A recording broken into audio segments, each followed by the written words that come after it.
friends. This is the ASMR Nerd, and today we are continuing our whispered wander through Skyrim. It is the early morn, and the sky is colored with the rose of dawn.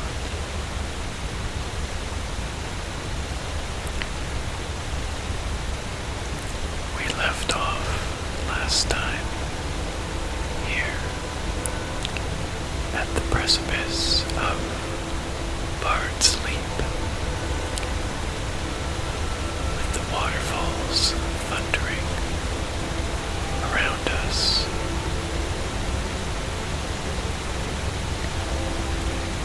Today's journey will take us meandering further through the Reach,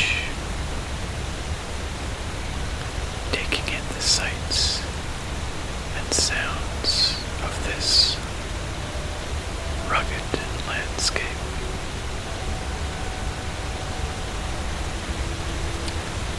So, let's get started.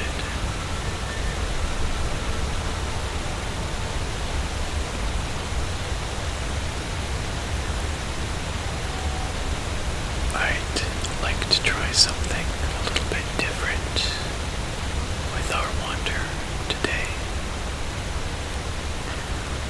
It's customary for me to comment on our surroundings and the things we see as we wander. Today, though, I'd like to try reading to you. There are so many wonderful books to be found read throughout Skyrim, and I've got one book here which is actually a legend that was transcribed that is particularly relevant to where we are now, the Reach. This ancient tale is called The Legend of Red Eagle.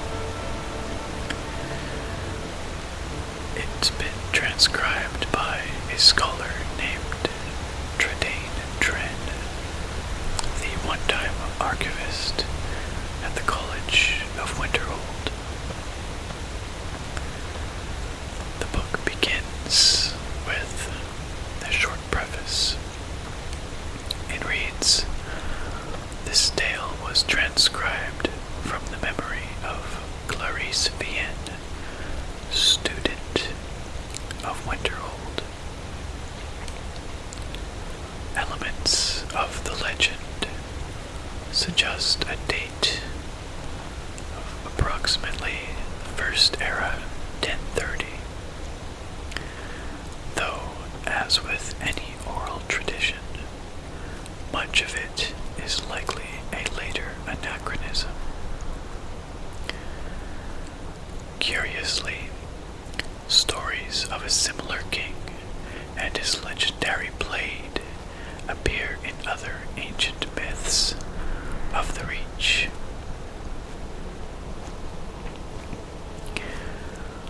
And so begins the legend proper. Long ago, a child was born in the Sundered Hills. They named him Fowlin, which means Red Eagle, in the tongue of the Reach.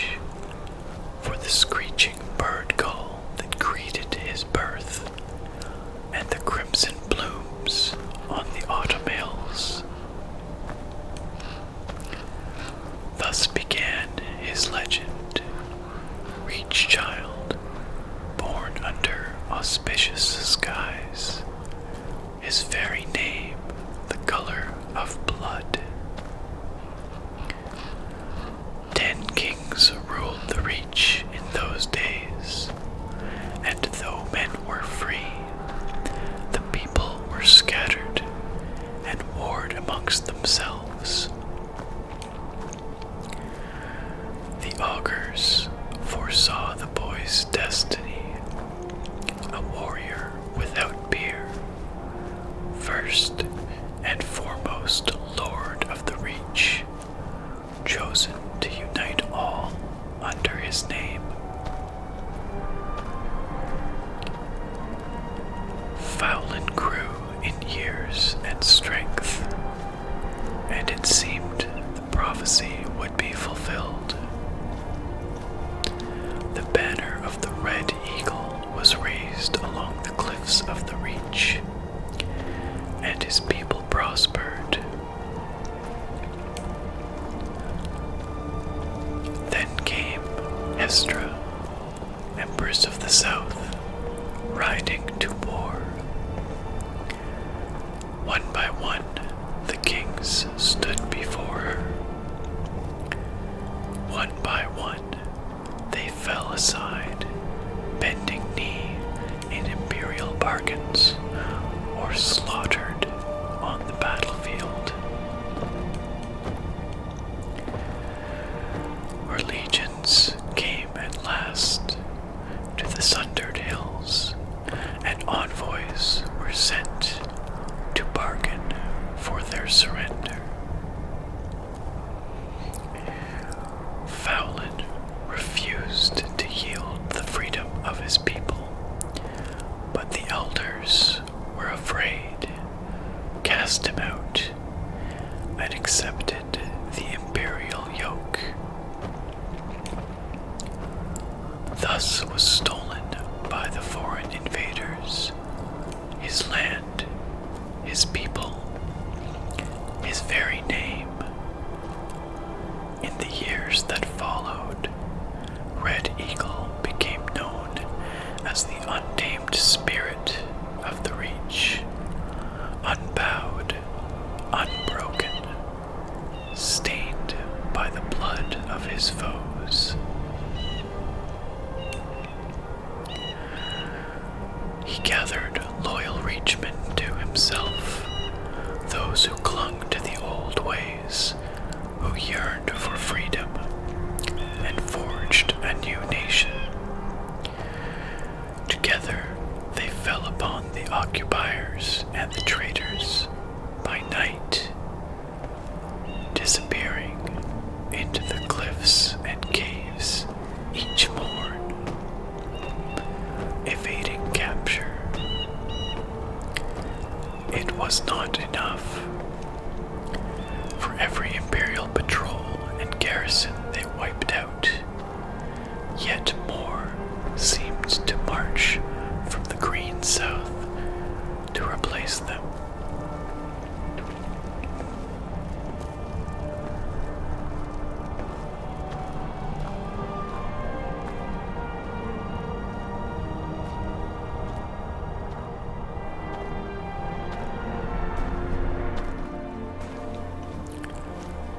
One night, under a cloud-choked sky, the men of the Red Eagle warmed themselves over damp fires and smoldering moss. A huddled, shambling figure came to them, cloaked in rags, face cowled. Though his men mocked and cast stones at the stranger, Fowlin sensed something and beckoned. The cowl was thrown back in the dim light, and she revealed herself to be one of the ancient and venerable hag ravens.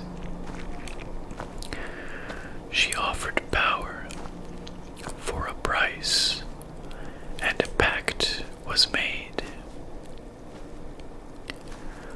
Thus was brokered to the witch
his remaining strength, he presented his sword to his people and swore an oath.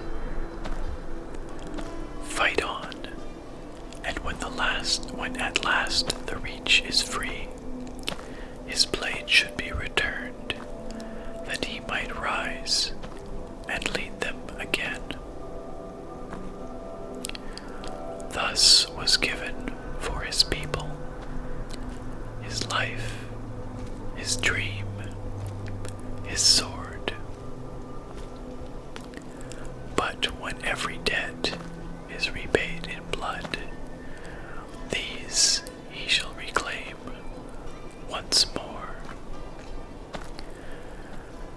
And that is the legend of Red Eagle, perhaps the mightiest king that the Reach has ever seen, perhaps ever will see. With these ancient tales, it's often very difficult to tell fact from fiction and to discern what elements were embellishments of the author or the storyteller, and which elements did indeed happen. Well, I can't speak to the feats of Red Eagle defending his homeland. I will say that the blade of Red Eagle is very real and happens to reside in my possession. But that's a story for another time, perhaps.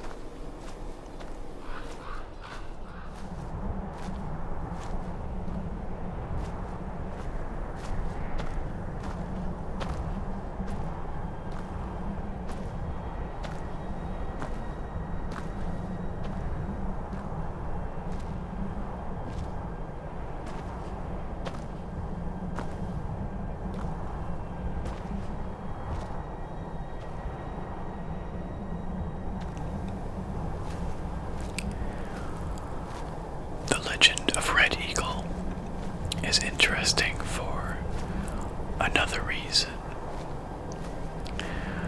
It demonstrates that the people of the Reach, those called the Forsworn, have long been oppressed under the imperial yoke and under the rule of other invading armies,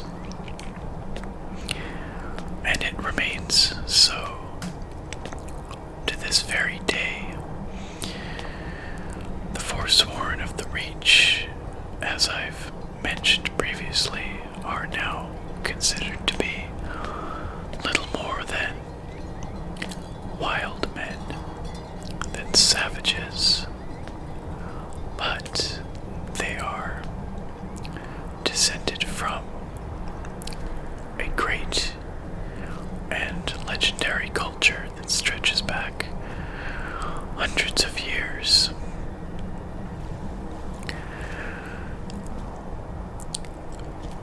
Not many individuals realize that this is the case in modern Skyrim. However, there are those who seek to learn more about the Forsworn and the native peoples of the Reach. One of these individuals is an imperial scholar by the name of Arianus Arius, and he has written a work called the Madmen of the Reach, a cultural treatise on the Forsworn.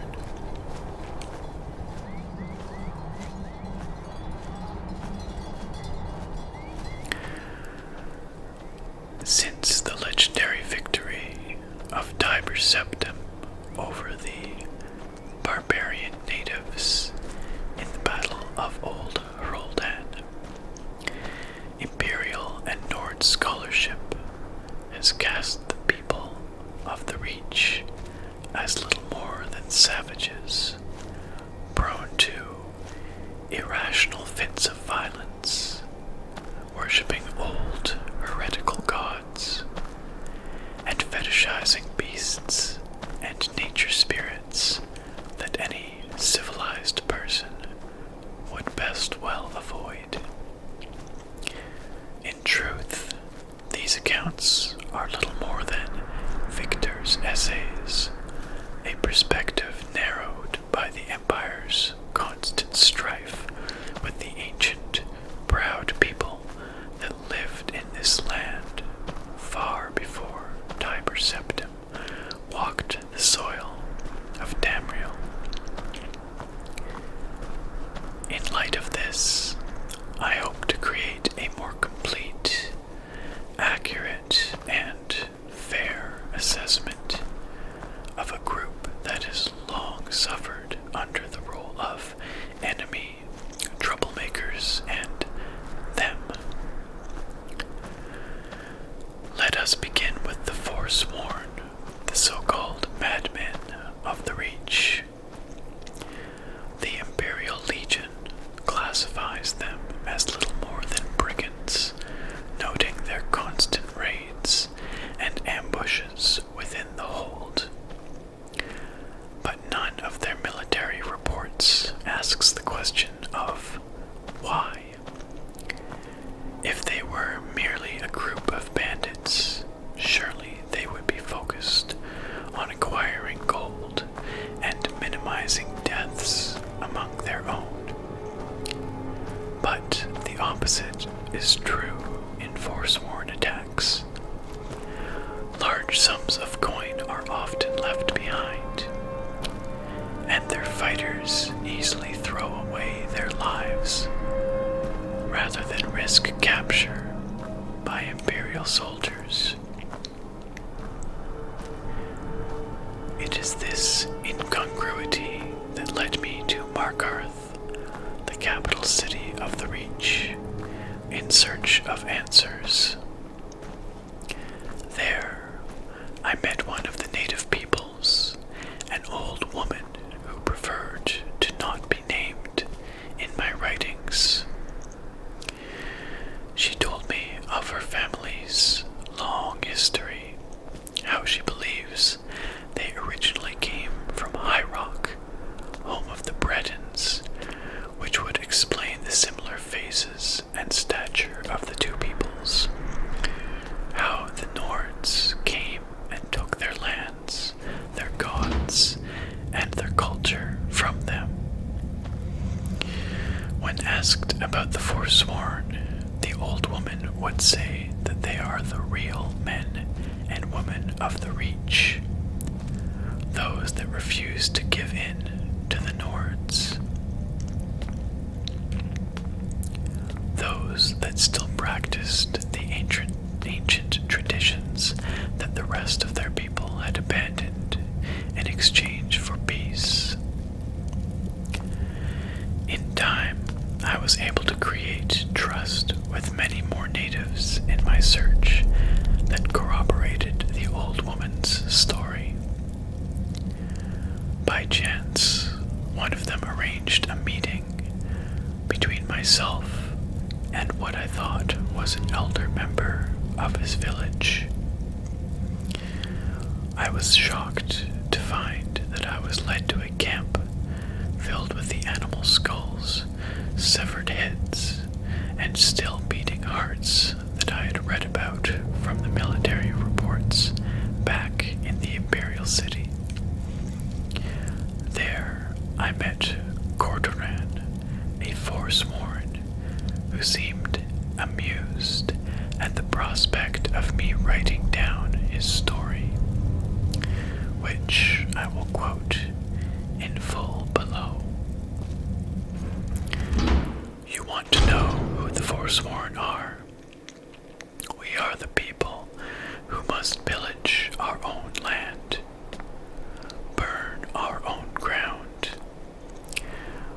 the scourge of the Nords, the axe that falls in the dark, the scream before the gods claim your soul. We are the true sons and daughters of the Reach. The spirits and hags have lived here from the beginning, and they are on our side. Go back and tell your empire that we will have our own kingdom again. And on that day, we will be the ones burying your dead in a land that is no longer yours. And that, my friends, is The Madmen of the Reach by Arianus Arius, Imperial Scholar. Well, it certainly provides an interesting perspective on those who call this region their homeland. I hope you enjoyed these readings today for a little bit of a change. Thank you very much for joining me. As always, I look very forward to having you wander with me next time.